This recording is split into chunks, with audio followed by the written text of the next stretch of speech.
પણ દુશ્મનોની સામે જાકાજીક બોલતા બોલતા બોલતા બોલતા એક સાથે એક નહીં પણ 17 માથા વાઢી અને પોતાના મસ્તક પડી ગયા. અને પછી ધડ લડતા લડતા લડતા લડતા ઘણા દૂર સુધી વ્યા જાય.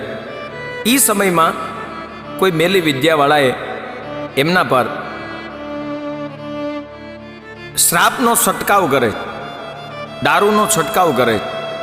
એટલે શરીર પવિત્રતાના આભડસેટ લગાડવા માટે એના ઉપર દારૂનો છંટકાવ કર્યો. ધડ પડ્યા રહ્યા છે.